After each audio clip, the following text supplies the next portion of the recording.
On connaît tous le Rav Ron Shaya pour son amour de la Torah et ses vidéos inspirantes. Mais saviez-vous comment il a fait Teshuva? Dans cette vidéo, il nous raconte son histoire. On me demande de parler de comment je suis arrivé à l'Yeshiva. L'histoire, elle commence il y a 150 ans. J'avais un arrière-grand-père, il était un fou de la Géoula comme moi, et fou de la Kabbalah. Et il était bijoutier, il habitait en Ouzbékistan. Lui et toute la communauté étaient des gens très idéalistes.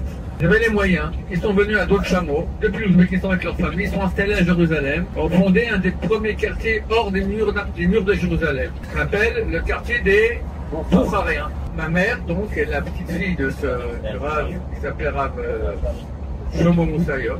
Ma mère, elle a connu mon père qui vient du Liban. Lui, il est né au Liban, après à l'âge de 14 ans, il est venu en Israël, qui est au kibbutz, gauchiste. Non religieux, d'enseignement anti-religieux. Il a connu ma mère, le père de ma mère, j'étais religieux. Mon père venait du kibbutz, gauchiste. Il a dit pas question. Pas de mariage. Ma mère a fait une dépression. Donc, ils sont au Rabbi Lubavitch, ils ont dit si ils font sur lui Shabbat, Télin, Tahara, Kashrut, c'est bon. Et ben il a pris sur lui, ils sont mariés Baruch Hashem grâce au Rabbi de Lubavitch. Waouh, c'est un scoop ça. Mes parents sont partis à Genève pour faire de l'argent, 3 mois. Attends, si après 3 mois il n'y a pas d'argent, ben on revient. Hélas, ils ont fait de l'argent. Ah, ils sont restés. Et chaque année, j'entendais, l'année prochaine, on part en Israël. Depuis que je suis né, c'était comme ça. Et ma mère, quand j'avais 7-8 ans, elle a fait un rejet terrible de la religion. Elle cherchait la vérité, et surtout par la religion. Alors, je cherchais la vérité, et j'étais un grand angoissé des questions existentielles. À l'époque, c'était très la mode, tous les trucs hindous, c'est l'époque des Beatles et tout ça. Bon, je cherchais, par-ci, par-là. Chaque année, on était en Israël. J'adorais Israël. Et on m'a proposé de venir à un séminaire nationaliste religieux pour apprendre la Torah. Je ne connaissais rien d'autre de Torah. Ça m'intéressait. Je suis venu. 2 semaines avant, ils ont annulé la session. Ils ont dit qu'il y a trop de femmes par rapport aux garçons, on annule. J'ai trouvé ça en Israël sans savoir très bien quoi faire. J'ai fait un ulpan, je suis allé à la fac, j'ai fait des cours de Kabbalah à la fac, c'est intéressant, des cours de Talmud.